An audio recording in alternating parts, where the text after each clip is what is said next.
Donc en fait, Raphaël et moi, on va vous présenter une méthode d'advocacy. Donc ce matin, on en a parlé beaucoup, mais on n'avait pas vraiment d'exemple concret.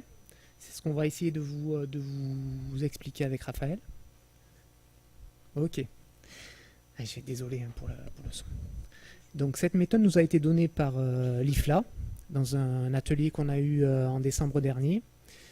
Et ça provient du programme IAP, donc International Advocacy Programme. Voilà, donc on va se présenter quand même. Donc moi c'est Patrick Mégel, je travaille à Martigues dans une bibliothèque publique. Donc comme disait Monsieur Alix ce matin, c'est bien Martigues et non pas la Martinique. J'aurais bien aimé, mais c'est pas le cas. Donc je suis vice-président de la BFPACA. Je suis membre de la commission advocacy dont parlait Anne ce matin. Et plus précisément du sous-groupe Agenda 2030. Donc à côté de moi, j'ai Raphaël Batz, que vous connaissez sûrement, qui est chargé des relations internationales à l'ENSIB et qui est membre aussi de la commission Agenda 2030.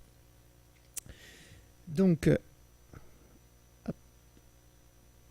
voilà, avant de commencer et de vous dresser des petits éléments de contexte, je voudrais préciser plusieurs choses. Là, on met ça. Les deux ordinateurs. Ouais, c'est du jonglage, surtout avec les micros, c'est pas évident.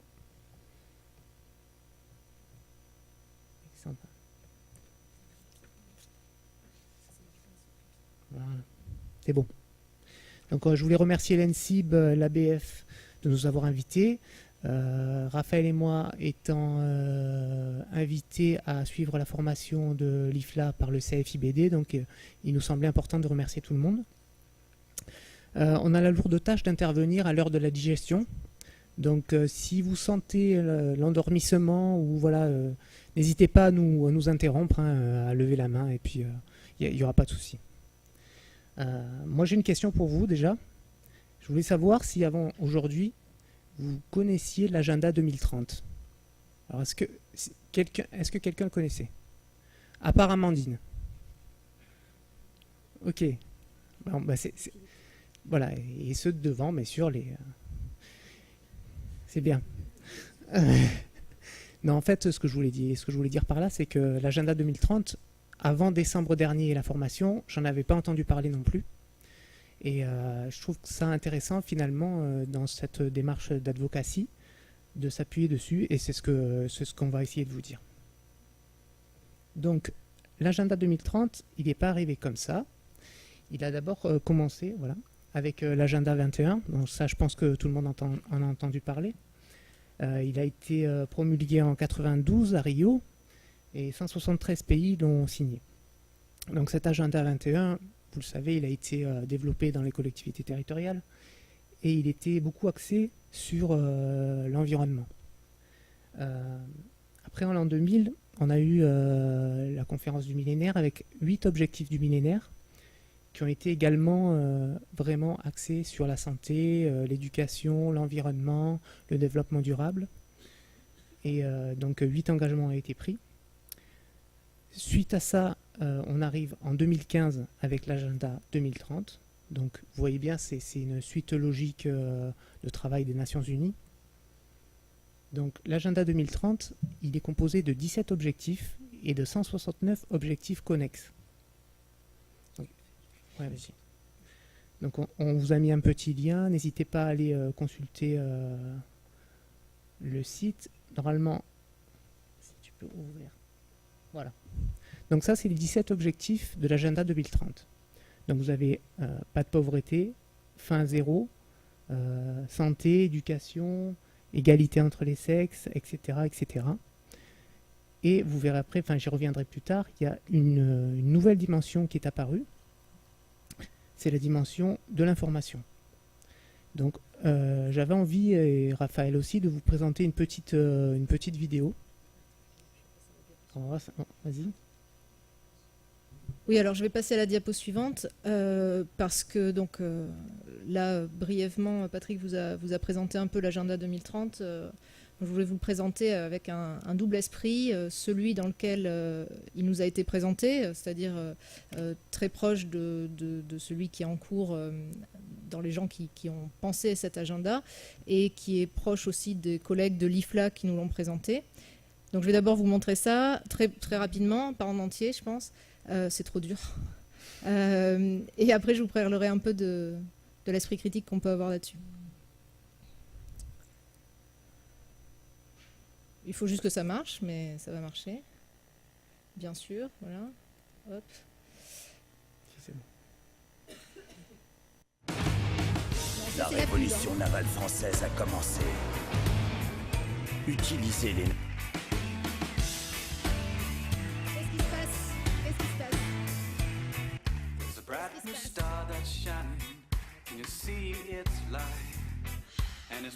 Vous allez voir, c'est très kitsch.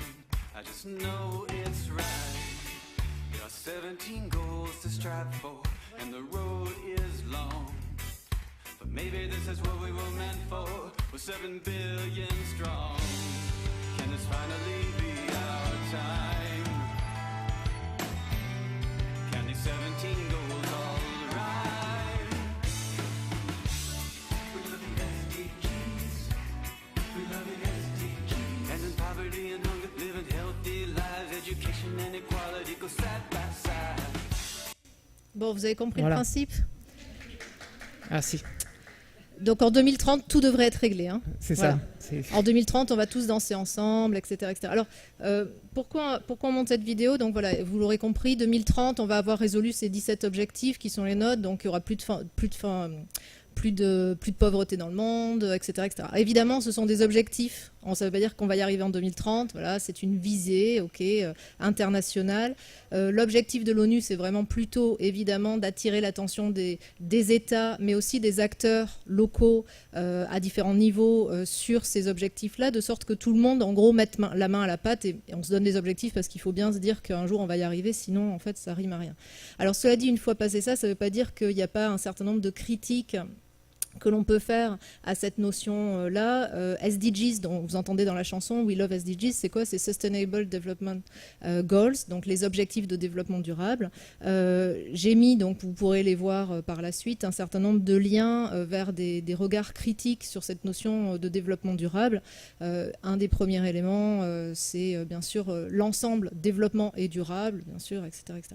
Bon bref, je ne vais pas rentrer dans les détails, c'est simplement pour vous dire que nous, on s'est intéressé à la notion d'agenda 2030. Elle nous paraît intéressante, même si on n'est pas non plus complètement naïf et on n'est pas dans simplement l'idée que voilà, on va tous danser ensemble dans des chorégraphies parfaitement maîtrisées, vous l'aurez remarqué, en chantant We Love SDGs. C'est pas la question, c'est simplement que bien qu'il y ait un certain nombre de critiques et de remarques à faire sur le concept même de développement durable et qu'on en est tout à fait conscient, néanmoins, ça reste un outil intéressant à s'approprier et Patrick va passer à maintenant justement quel est le rapport avec les bibliothèques.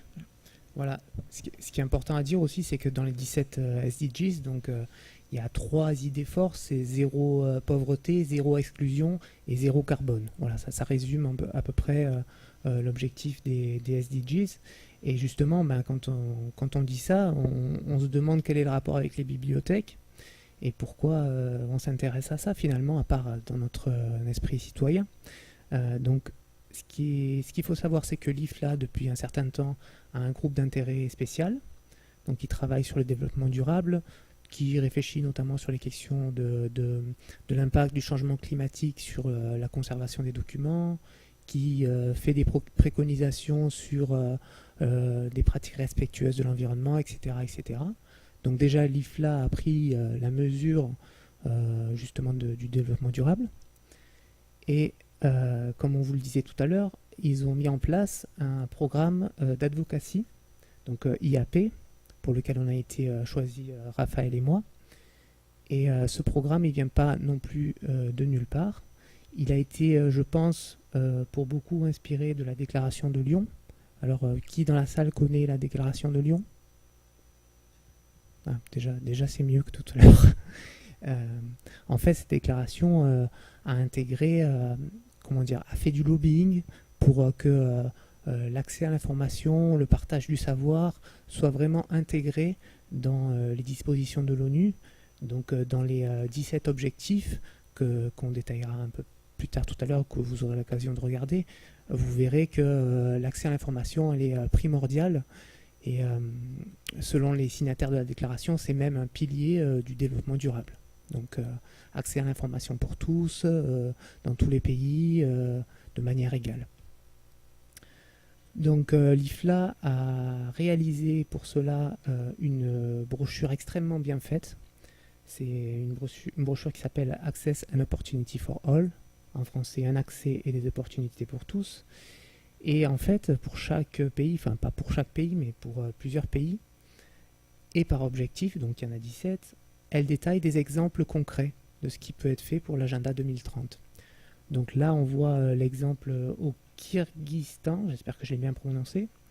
C'est une campagne contre la tuberculose, donc menée par des bibliothèques qui ont eu une subvention à cet effet et qui ont mis en place voilà, des programmes d'innovation, des formations, des sensibilisations à la tuberculose, à ce qu'il faut faire en cas de tuberculose. Donc vous verrez dans cette brochure, vous avez notamment des exemples de l'Australie, des exemples au Sri Lanka. Je ne sais pas si tu peux l'ouvrir. Et là, en l'occurrence, donc l'objectif 3, ça répond à l'objectif de santé.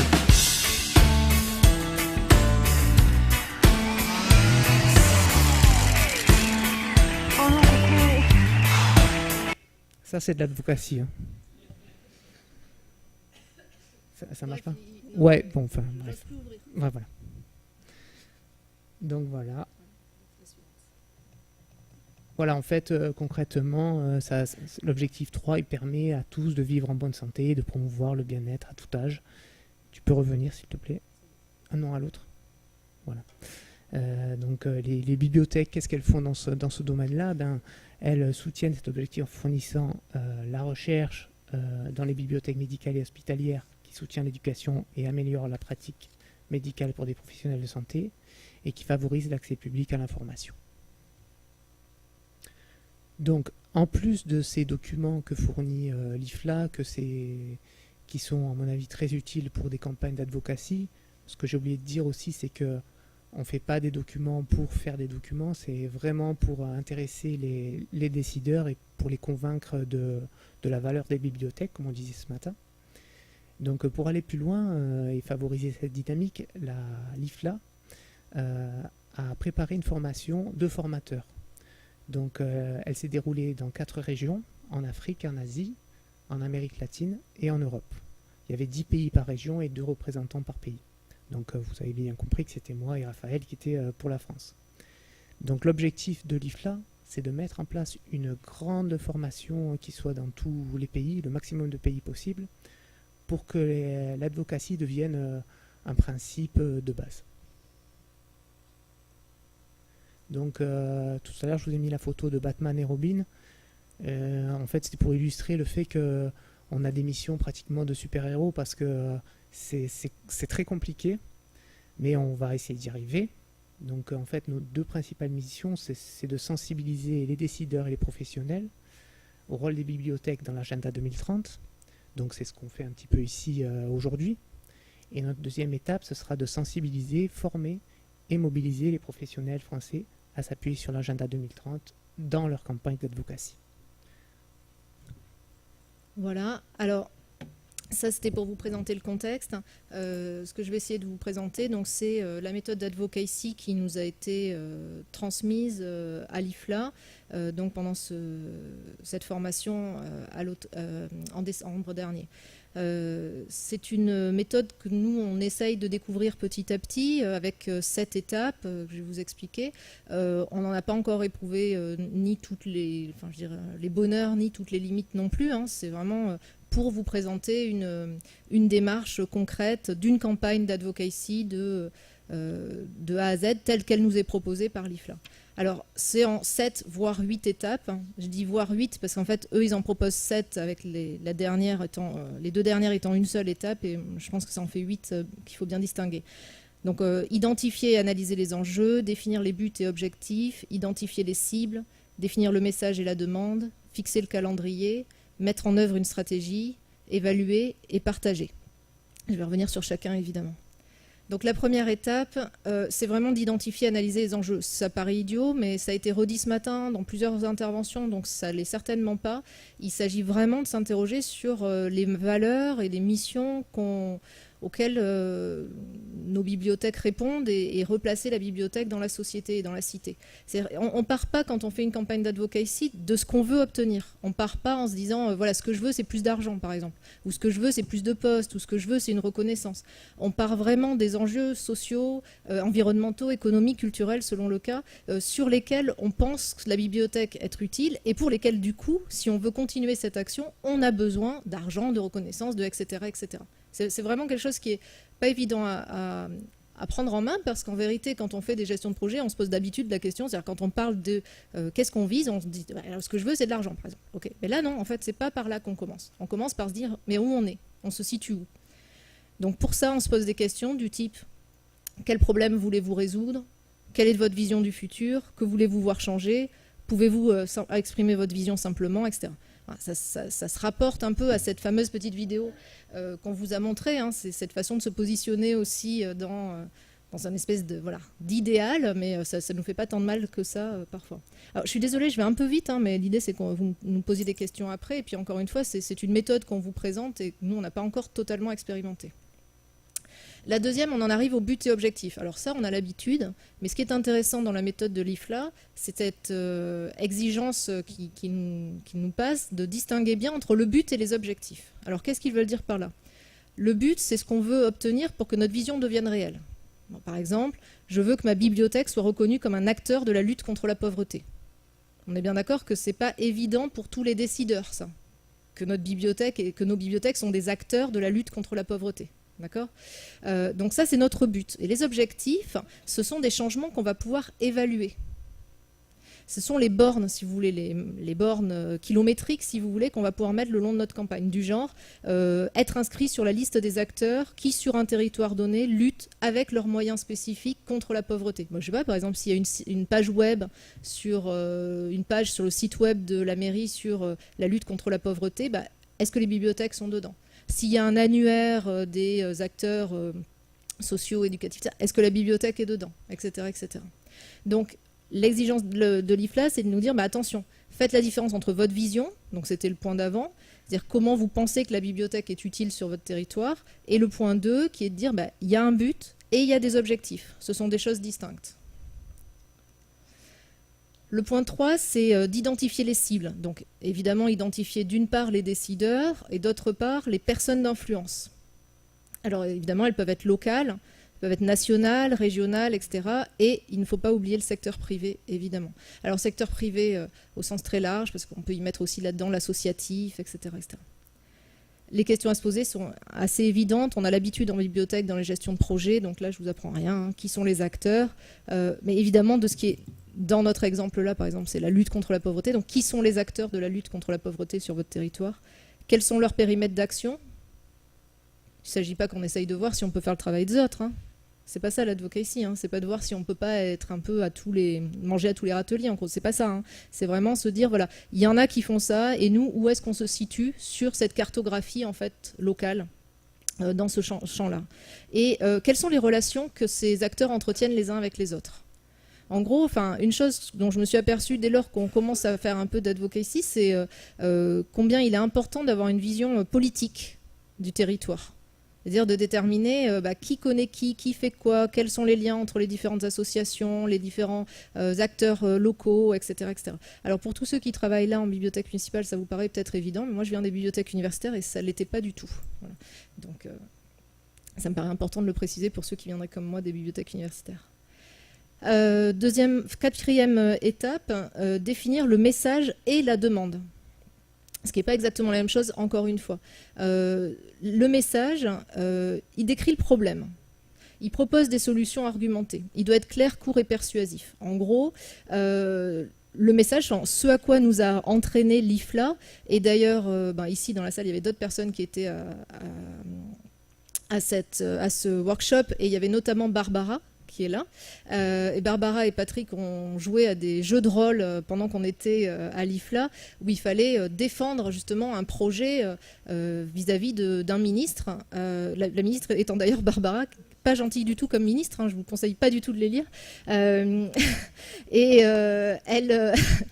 Il était vraiment important, ce que nous a encouragé à faire l'IFLA, c'est vraiment d'apprendre à positionner la bibliothèque comme étant utile à la personne que vous avez en face de vous. C'est-à-dire, vous, élus, vous souhaitez ça, ben, ça tombe bien, nous aussi on le fait ça. Vous voulez lutter contre la pauvreté, ben, vous saviez qu'on travaille là-dessus, nous? Non, parce qu'en fait, du coup, on peut être utile à ce projet que nous avons en commun. D'accord? Donc en fait, c'est vraiment, c'est pas arrivé en disant les bibliothèques sont utiles. Ce matin, il y a Anne qui a dit quelque chose de très important, qui a dit on n'est pas sur de la communication, on est sur de l'advocacy. C'est pas la même chose. Alors qu'effectivement, il y a des ressorts qui sont les mêmes. On va utiliser peut-être des affiches, etc., des contacts, les médias, voilà. Mais on n'a pas le même type de message. Et ça, c'est pas évident. Ils nous ont beaucoup fait travailler là-dessus, sur ce retournement du message. On n'est pas là pour dire les bibliothèques sont utiles, regardez, donnez-nous de l'argent parce qu'on sera d'autant plus utile. Et on est là pour dire vous avez un objectif, vous avez une vision, et nous, en fait, on est utile à cette vision, donc on voudrait travailler avec vous. Et si après ce travail-là passe par donnez-nous de l'argent, tant mieux. Mais pas nécessairement. Et avant d'avoir de l'argent, il faut d'abord qu'on montre qu'on est utile. La demande, elle, ça doit être très précisément qu'est-ce qu'on attend, c'est-à-dire qu'est-ce qu'on veut de cette rencontre avec les décideurs, enfin de ce message qu'on passe aux décideurs, qu'est-ce qu'on en attend. Et par exemple, un rendez-vous, une réponse à une lettre, une mention sur un document, etc. Donc, vous souhaitez obtenir ceci, nous sommes utiles à cela, nous pouvons travailler avec vous sur vos objectifs, et donc, merci de nous donner un rendez-vous parce qu'on a besoin d'échanger ensemble sur la stratégie locale. Ou merci de répondre à ce courrier parce que ça nous permettra de mentionner sur notre site web que nous nous entendons sur cette question-là. Ou merci d'ajouter notre nom sur tel site web ou sur tel annuaire, etc., etc. Ensuite, des choses, on retombe sur la gestion de projet habituelle, fixer le calendrier. Plus que jamais, je crois que dans ce type de projet, il importe d'être au bon moment, au bon endroit. On est vraiment dans l'occasion. Vraiment, il faut savoir saisir les bons moments, les bons endroits. Il y a des moments à ne pas rater et il y a des lieux dans lesquels il faut être. D'un autre côté, il ne faut pas non plus être trop ambitieux. Il ne faut pas croire, d'une part, qu'on va sauver le monde. Hein. Ça, je crois qu'il faut se défaire un peu de cette vidéo, même si je sais que ça vous a franchement convaincu. Non, on ne va pas sauver le monde tout de suite. Donc, il ne faut pas être trop ambitieux non plus. Il ne faut pas non plus arriver en demandant aux élus de vous inscrire directement, voilà, sans vous avoir rencontré, sans savoir ce que font les bibliothèques, ou en arrivant avec votre bonne foi, sans statistiques, sans récits, sans success story, comme on disait ce matin, juste à dire, bah voilà, c'est sûr, les bibliothèques, c'est pas votre conviction à vous, ne suffit pas, en fait, pour être une preuve. Hein. Ce matin, on a beaucoup parlé des preuves, c'est pas pour rien. Donc, il faut y aller tranquillement, doucement, et ça se construit dans le temps, un projet d'advocacy. Donc oui, il faut être au bon moment, au bon endroit, mais sur ces moments-là, il faut savoir mettre des bornes kilométriques, comme je vous disais, et construire les choses petit à petit. Il ne faut pas hésiter à s'appuyer sur des événements parallèles sur lesquels vous allez pouvoir mettre en évidence la bibliothèque, etc. Et en gros, il ne faut pas parler de la bibliothèque que dans ces rendez-vous de bibliothécaires, mais peut-être aussi aller parler de la bibliothèque quand il y a un événement sur, je sais pas, le développement durable, sur la lutte contre la pauvreté, sur etc., etc. Et faire un rétro-planning, on s'en doute, vous avez l'habitude, vous ne faites que ça, vous êtes sur Gantt tout le temps, je le sais. Donc les questions, c'est quel timing par rapport au conseil municipal. Alors, bon, si vous êtes en bibliothèque municipale, vous avez l'habitude de ça, mais enfin, il faut quand même bien l'avoir en tête. Est-ce qu'il y a des événements spécifiques dans votre ville sur lesquels vous pouvez vous appuyer et du coup développer une visibilité que vous n'auriez pas d'habitude sur ces champs-là? Et puis, quelles sont les dates à ne pas manquer? C'est-à-dire mettre des bornes, c'est aussi se poser des objectifs temporels. Hein. Enfin, on vient à la stratégie. Alors, donc ça, c'est la 6e étape, en plusieurs slides, d'où le parenthèse. À chaque objectif que vous allez avoir en termes de campagne, vous pouvez avoir plusieurs objectifs, vous allez mettre en place des stratégies différentes. Alors, l'IFLA nous en donne 4, il y en a peut-être plus, en tout cas, elles me paraissent assez... réunir un certain nombre de points, être assez large, en gros, pour englober tout ce qu'on peut faire, mais... premier objectif que vous pourriez avoir pourrait être de vouloir changer les politiques. Je n'ai pas dit changer de politique ou de politiciens ou quoi, hein, j'ai dit changer les politiques, donc les règlements, les normes, les lois, etc. Le deuxième, c'est d'améliorer votre propre capacité à agir en tant que bibliothécaire. Troisième, c'est de mener une campagne d'influence. Et le quatrième objectif, ce serait de mobiliser les médias. Alors pour chacun de ces objectifs, eh bien, vous allez mettre en place des stratégies différentes.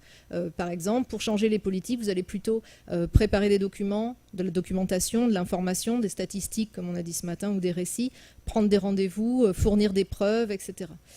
Sur améliorer votre capacité à agir, vous allez plutôt être dans le développement des compétences, dans les formations, dans aussi construire des structures pour faire de l'advocacy, comme l'ABF disait ce matin, notre groupe advocacy, notre commission advocacy, pardon, existe depuis une petite année. Voilà, bon, bah, ça c'est une construction, effectivement, sans construire ce type de structure, il nous manque quelque chose en fait pour pouvoir agir. Mener une campagne d'influence, mobiliser le soutien des publics, des pétitions, des manifestations, des lettres aux politiciens, des médias, etc. Et puis mobiliser les médias, simplement il faut penser à tous les types de médias. Hein. Il n'y a pas de... Ça dépend ce que vous faites évidemment comme objectif, mais pensez qu'il y a un grand nombre de types de médias. Donc voilà, à chaque type d'objectif, vous allez mettre en place des stratégies différentes, et ce qui veut dire que vous avez bien travaillé en amont sur quels étaient vos buts et objectifs pour ne pas vous tromper en fait de stratégie. Ça ne sert à rien de faire une pétition, en gros, si vous voulez surtout lancer de l'advocacy dans le milieu professionnel. La pétition n'est pas nécessairement le meilleur type d'outil pour changer les politiques, etc. Alors, c'est peut-être quelque chose qui vient en deuxième niveau quand, pour changer les politiques, on veut à ce moment-là mener une campagne d'influence pour accompagner la première dynamique qui a été mise en place. Voilà. Et sinon, au niveau de la stratégie, alors là, on retombe sur la question de gestion de projet. Une campagne d'advocacy, c'est un projet à gérer. Donc, comme pour tout projet, il faut prévoir les ressources nécessaires. Facile des ressources en termes de budget, de matériel, des ressources humaines. On ne fait pas ça tout seul. Hein. Et puis surtout des ressources informationnelles. Alors ça tombe bien, on est des spécialistes de l'information, donc c'est des choses qu'a priori on sait faire. Si ce n'est que ce matin a été dit plusieurs fois, oui, on n'est pas mathématicien, on n'est pas économiste, etc. etc. Donc quand on fait le lien entre ressources humaines et information, il faut penser à ça. C'est-à-dire que si on réunit des statistiques, c'est des statistiques de quoi, comment on les pense, etc. Christophe s'est présenté plusieurs fois en disant je suis sociologue, je ne suis pas bibliothécaire, je suis sociologue, oui je travaille dans une bibliothèque mais je suis sociologue, c'est pas pour rien, c'est que ça demande un certain nombre de compétences qui, oui, informationnelles mais pas que, et il importe de réfléchir à ça pour pas présenter des statistiques qui, comme ça a été dit ce matin, en fait feraient plus que nous desservir en vérité. Alors, information, c'est aussi parce qu'on a besoin de réunir beaucoup d'informations, que ce soit les récits par exemple, très bien, faisons des récits, des success stories, mais on les réunit comment ? On les récolte comment ? On les organise comment? On les transmet comment? On leur donne quelle visibilité, etc. La 7e étape, normalement, c'est évaluer et partager. Je les ai distingués. Donc là, évaluation. Alors, quelque chose d'intéressant à l'IFLA, c'est qu'il nous propose... Donc, une évaluation, c'est standard, vous connaissez le principe. Donc, on met en place des indicateurs, etc. Donc, l'IFLA nous a proposé quelque chose d'intéressant, c'est 3 types d'indicateurs. Alors, ceux qui vont être liés au changement de politique, ceux qui vont être liés au changement de pratique et ceux qui sont liés au changement d'attitude et de comportement. Donc avec l'idée qu'une campagne d'advocacy peut avoir ces 3 évolutions-là. Alors en termes de changement politique, à chaque fois il distingue les indicateurs qui permettent de mesurer le progrès et des indicateurs qui permettent de mesurer l'impact. Donc indicateurs qui montrent un changement politique, donc en voilà des exemples, l'accroissement du nombre de personnes demandant le changement, l'accroissement du dialogue sur les enjeux et les politiques, l'accroissement de la couverture média, le changement dans la rhétorique, le changement d'opinion. Évidemment, tout ça dépend de la stratégie que vous aurez mis en place. Hein. Des indicateurs pour mesurer l'impact, comme l'introduction de nouvelles politiques, les changements législatifs. Ce qui est intéressant, c'est qu'il distingue entre, en gros, toute une part d'un travail qui est à mener avant d'arriver directement à, comme j'ai dit, il ne faut pas être trop ambitieux, du moins pas trop ambitieux tout de suite. Il faut savoir se mettre des milestones. Ensuite, des indicateurs, changement de pratique. Là encore, pour mesurer le progrès, pour mesurer l'impact. Donc, changement de pratique pour mesurer le progrès, l'accroissement du dialogue sur des pratiques qui doivent être modifiées, le changement d'opinion des acteurs et des leaders de terrain, la mise en place de pratiques pilotes dans des établissements, par exemple, mais aussi de formation, de visites d'études, etc. Et puis, évidemment, toute preuve qu'on pourrait réunir. Des indicateurs pour mesurer l'impact, donc là encore, les changements politiques, les nouvelles législations, mais aussi la nomination de personnel de qualité sur des champs visés, notamment des gens qui vous entendent, etc. La mise à disposition de guides, de normes, de documents, et à long terme, un changement positif des conditions de vie. J'ai oublié de traduire. Le changement dans les attitudes et comportements. Alors, indicateurs pour en mesurer le progrès, une plus grande conscience sur les droits individuels, l'amélioration des connaissances, des compétences et des capacités à agir des citoyens, la preuve de soutien de nouveaux leaders qui émergeraient sur le territoire, les preuves de la mobilisation de nouveaux groupes d'influence, etc., etc. Et puis, pour mesurer l'impact, la reconnaissance publique par les décideurs des droits des gens, la liberté de porte-parole de groupes affectés, d'accord, qui sont touchés par le champ dans lequel vous êtes sur lequel vous êtes en train de travailler, la participation de ces leaders dans les processus de décision, etc., etc. Voilà. Et puis enfin, le dernier, donc partager. Normalement, ça fait partie du 7, mais je vous propose qu'on l'appelle 8. Il s'agit de partager vos résultats. Ça a été dit aussi ce matin par Anne. Mais là, on est peut-être plutôt là, sur le plan de la communication. C'est-à-dire qu'il s'agit de partager non seulement les résultats, mais aussi toutes les leçons que vous avez acquises de votre propre campagne. C'est-à-dire comment vous avez utilisé les outils, quelles cibles vous avez réussi à toucher, pas toucher, pourquoi, quel retour réflexif vous faites là-dessus. Votre auto-évaluation, si vous voulez. Il s'agit de le partager avec votre établissement ou association, selon le cas, mais aussi avec des établissements et associations similaires, en fait. Il y a vraiment un intérêt de partager ça et là encore, on est des spécialistes de l'information, c'est-à-dire de partager cette information-là entre collègues. Et puis donc pour pouvoir faire ça, on a tout intérêt à collecter des données et des histoires. Alors je reviens sur l'histoire, on a parlé ce matin de storytelling, de success story, donc c'est vraiment des histoires comme preuve de l'action menée et de se dire donc qu'est-ce qui a bien fonctionné et pourquoi, qu'est-ce qui a moins bien fonctionné et pourquoi, et puis surtout qu'est-ce qu'il faudra faire la prochaine fois. Et à la fin, on fait la fête aussi, on n'oublie pas, ça fait partie du processus d'advocacy, c'est très important. C'est le dernier point, mais c'est quand même très important. On fait un peu la fête pour dire qu'on est content d'avoir obtenu ce qu'on a déjà commencé à obtenir. Voilà. Je laisse poursuivre. Donc, avant de se lancer, je pense que vous avez compris qu'on est très loin de faire la fête pour l'instant, puisque on n'en est qu'aux prémices de notre action. Ce qui est important de savoir aussi, c'est que, enfin, on l'a dit au début, mais c'est surtout ce qu'on fait aujourd'hui, c'est un retour d'une expérience, un retour d'une formation. Donc on n'est pas du tout des experts dans ce domaine, donc on se forme aussi. Ce qu'on essaye de faire, c'est de monter une équipe. Donc je pense que pour faire tout ce travail, il faut être plusieurs. Donc à l'heure actuelle, il y a l'ENSIP qui est intégré, la BF, le CFIBD et la BPI. Donc chacun apporte son expertise, son expérience dans ce travail. Donc en fait, ce qui n'a pas été aussi mis en valeur, c'est que pour faire ce genre de travail, il faut énormément d'informations. Donc il faut en collecter, il faut de la documentation, il faut récupérer des récits, des statistiques, il faut utiliser ça pour monter une campagne efficace d'advocacy. Donc nous, ce qu'on va faire, je vais vous en parler à la toute fin, c'est une collecte de témoignages. Donc sur les bibliothèques, vos bibliothèques.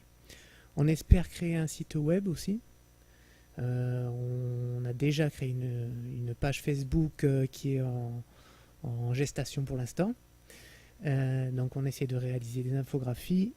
Et on va rédiger une brochure sur le modèle de Access and Opportunity for All, mais vraiment avec des exemples français. On va essayer que ce soit dans toutes les régions, dom-tom y compris, et de tout type de bibliothèque, c'est-à-dire BU, BM, etc. Donc pour cela, on prend des exemples qui existent déjà. Donc,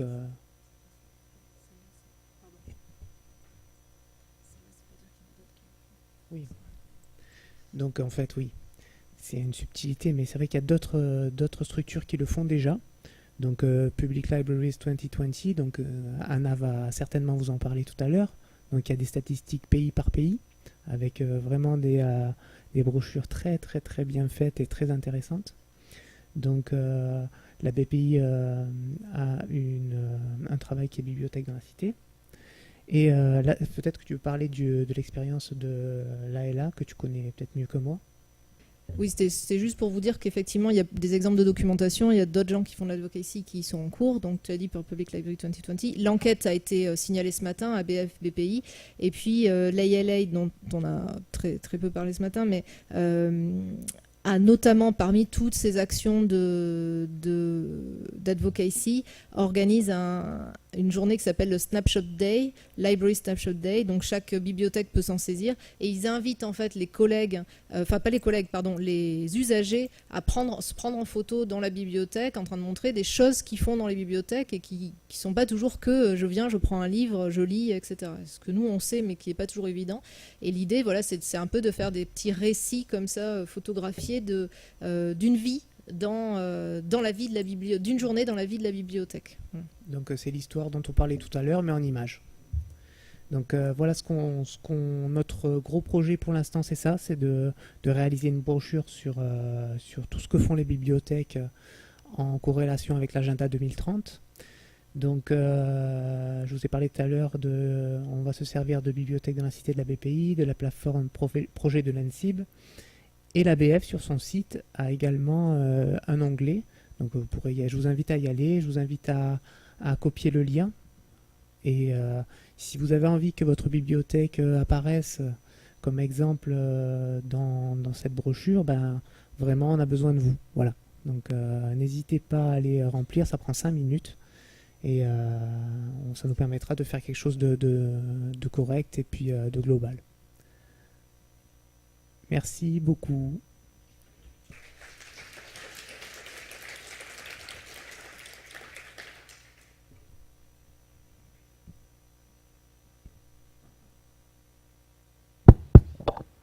La parole est à la salle.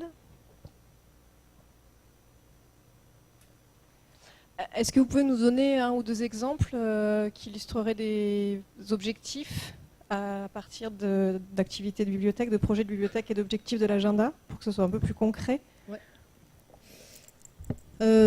Dans les que ce soit dans la collecte de l'ABF, dans Bibliothèque dans la Cité ou dans la plateforme NSIB dont on fait des extractions, il y a un certain nombre d'exemples qu'on donnait des bibliothèques pour montrer ce qu'ils font dans... Alors, toutes les bibliothèques ne font pas des choses pour chacun de ces objectifs, hein. Il y en a qui le font d'ailleurs, mais enfin tout le monde ne fait pas pour tout. Mais par exemple, alors attendez, j'essaye de me rappeler. Il y a des collègues qui nous ont parlé par exemple, une toute petite bibliothèque très rurale dans le nord-ouest de la France, où ils font des séances avec le public pour aller nettoyer des espaces verts. Enfin, pas des espaces verts, la forêt autour en fait. La forêt autour de la bibliothèque. Donc ils font des séances écologie et environnement, et ils partent à l'aventure comme ça. Dans le même genre, très axé écologie, il y a des bibliothèques qui ont ouvert, il y a les grénothèques, il y en a pas mal qui nous ont parlé de ça. Il y en a qui nous ont parlé des hôtels à insectes, etc. Il y en a qui nous ont parlé du fait qu'ils faisaient des potagers pour justement remettre un peu la question de l'autonomie, on va dire, comme ça... dans la bibliothèque. Après, sur l'éducation de qualité ou l'égalité entre les sexes, il y en a qui nous ont parlé d'expo qui avait été faite pour mars, au moment du 8 mars, quoi. Il y en a qui nous ont parlé... Mais il y a des gens ici qui ont répondu. Je crois. Moi, à titre d'exemple, à Martigues, on fait une fringothèque. Je ne sais pas si vous en avez entendu parler. Je pense que ça répond à l'objectif numéro 1, c'est-à-dire que de plus en plus on accueille des SDF chez nous, et c'est vraiment un phénomène assez récent pour notre ville. Et du coup, on avait pensé que les habits, au lieu de les mettre dans les containers qui recyclent les habits, on va les amener à la bibliothèque, et puis ils pourront servir à des gens qui viennent. Voilà. Après, ça peut être des petites actions, hein. C'est pas forcément des projets exceptionnels, hein. Voilà. Et après, on a des choses qui relèvent plus de ce qu'on va dire l'exercice bibliothéconomique courant, ou simplement les infrastructures. On a des bibliothèques qui ont construit des bibliothèques universitaires, par exemple, qui ont construit des annexes dans des quartiers plus défavorisés pour donner plus facilement accès aux étudiants qui viendraient de ces quartiers-là à des grandes universités. On a des bibliothèques qui ont mis en place des échanges de savoir. On a vraiment des réponses dans chacun des cas, sauf un. Alors j'aimerais beaucoup que vous nous aidiez. C'est la vie aquatique. Vous avez un aquarium dans votre bibliothèque ou... Aidez-nous, quoi. Personne ne fait rien pour la vie aquatique.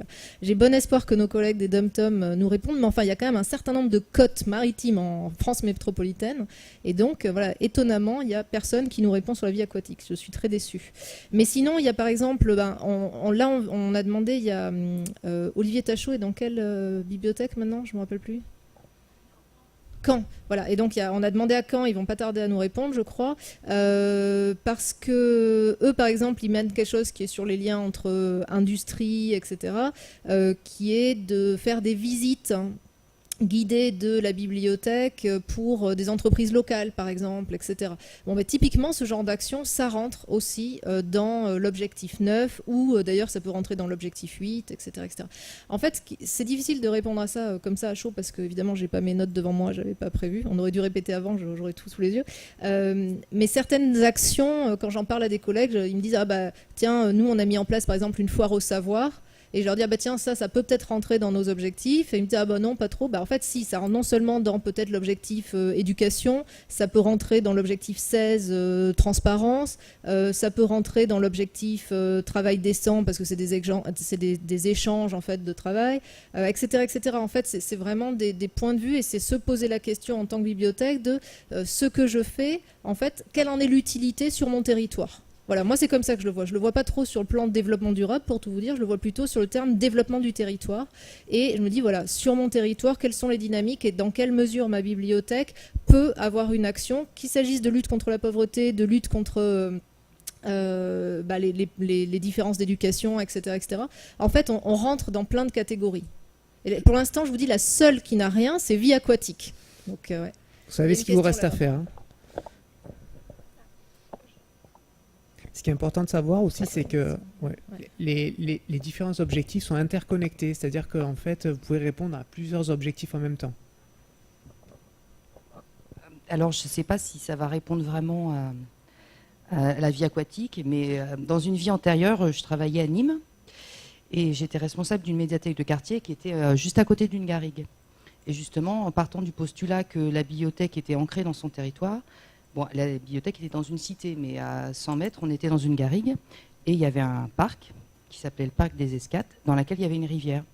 Et on a monté un projet avec des écoles maternelles sur justement connaître son territoire et ce parc. Et on avait fait des séances de visite sur site et à la médiathèque pour travailler sur le développement de la libellule. Voilà. Et donc on avait étudié les larves et tout le cycle de la vie de la libellule. Voilà. C'est aérien, mais je pense qu'on peut dire que c'est aquatique. Je suis à deux doigts de pleurer là. Merci. Rajoutez-moi ça dans ma collecte, s'il vous plaît. Alors, il y a une question ici, puis après, il y a Pascal. J'ai une idée de contact aquatique, je ne sais pas si elle m'en voudrait. En ce moment, au premier étage, il y a Guillemette Trognot qui était ma tutrice de stage à l'INSA, qui est championne d'aviron. Et pendant mon stage, elle a embarqué, c'est le cas de le dire, une fois des étudiants, les professeurs de bio, etc., par rapport à une activité aviron. Donc voilà, alors aquatique, bio, environnemental. Bon, on va lui en parler. Mais assez sérieusement, je pense qu'il y aurait quelque chose à faire avec l'INSA et Guillemette. D'accord, on va lui en parler. Plouf.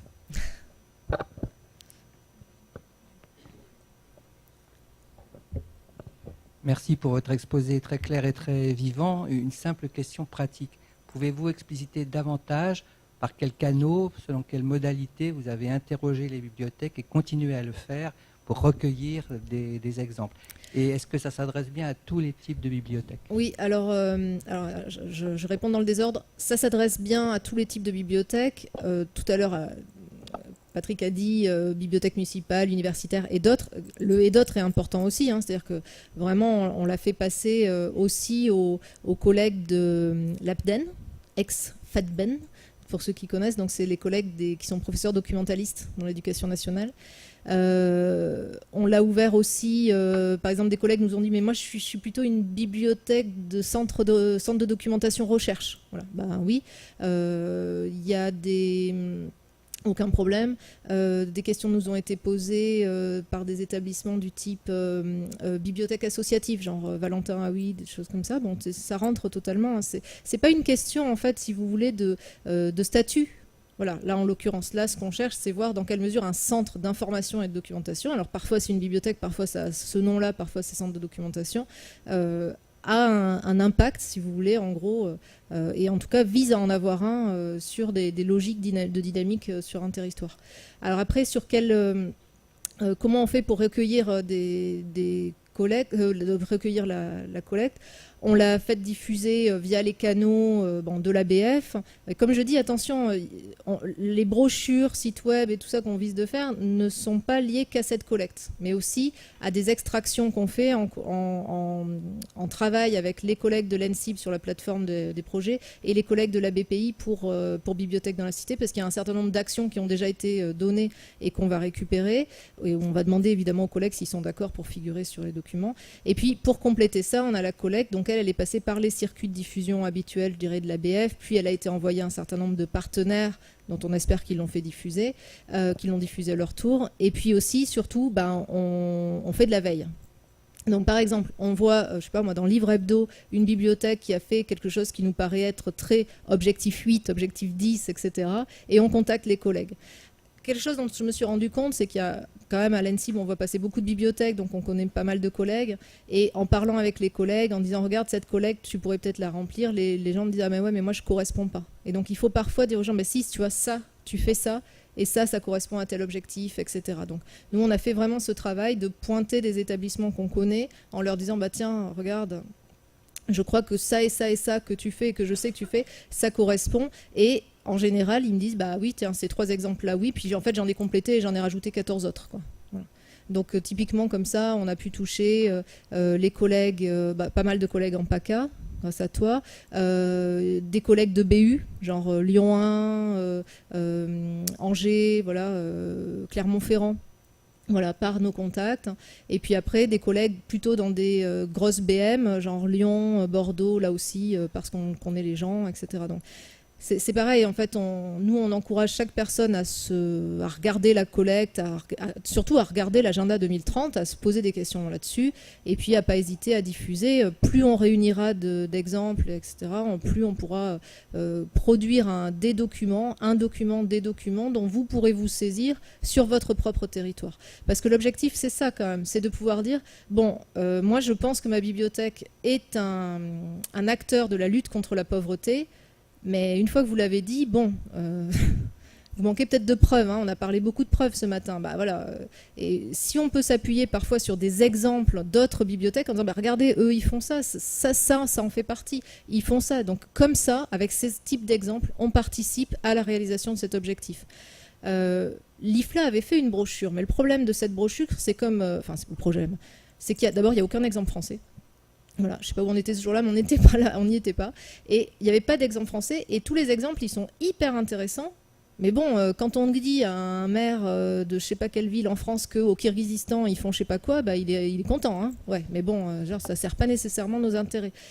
Donc, ce dont on avait besoin, c'est de faire la même chose. Donc, en fait, on l'a dit à l'IFLA, on va faire votre brochure, mais on va la faire en français. Et quand on dit en français, ce n'est pas la traduire en français, ça c'est déjà le cas. Elle est déjà disponible en français. On va la faire avec des exemples français. Voilà, c'est ça l'objectif.